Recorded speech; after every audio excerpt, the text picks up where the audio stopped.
পুনর্গঠিত পুলিশকে আবারও অস্থির করার পায়তারা করছে সাবেক পুলিশ মহাপরিদর্শক বেনজির আহমেদ। পুলিশের প্রতি মানুষের আস্থা ফেরাতে যখন কাজ করছে সরকার, তখনই বিদেশে বসে পুলিশের বিরুদ্ধে অবমাননাকর বক্তব্য দিচ্ছেন তিনি। এমন অবস্থায় ইন্টারপোলের মাধ্যমে দেশে ফিরিয়ে এনে তাকে বিচারের মুখোমুখি করার দাবি জানিয়েছে বাংলাদেশ অবসরপ্রাপ্ত পুলিশ কর্মকর্তা কল্যাণ সমিতি।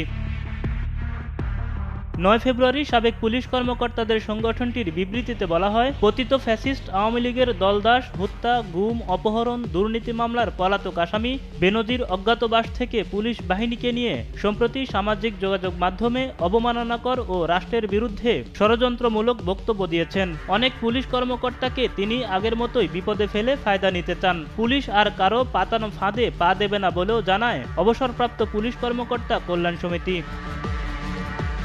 এছাড়াও বেনজিরের সব স্থাবর অস্থাবর সম্পত্তি বাজেয়াপ্ত করে নিলামে বিক্রি করে বৈষম্য বিরোধী আন্দোলনে নিহত ব্যক্তিদের পরিবারকে প্রদান এবং আহত ব্যক্তিদের চিকিৎসায় ব্যয় করার দাবি জানিয়েছে সাবেক পুলিশ কর্মকর্তাদের সংগঠনটি।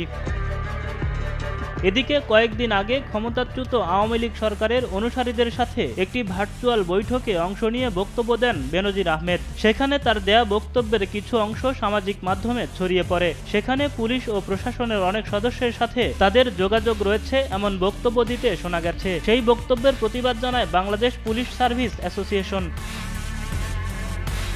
সে সময় পুলিশ সার্ভিস অ্যাসোসিয়েশনের পক্ষ থেকে বলা হয়, পলাতক ও দুর্নীতিগ্রস্ত সাবেক পুলিশ কর্মকর্তা বেনজিরের এমন ঔদ্ধত্যপূর্ণ ও অবাস্তব বক্তব্যকে পুলিশ সদস্যরা কোনোভাবেই মেনে নিতে পারেননি। পতিত ফ্যাসিস্ট সরকারের আজ্ঞাবহ কারো সঙ্গে যোগাযোগ রক্ষা করাকে এই বাহিনীর প্রত্যেক সদস্য অত্যন্ত ঘৃণার সঙ্গে প্রত্যাখ্যান করেন বলেও জানানো হয়। Desk report, news 24।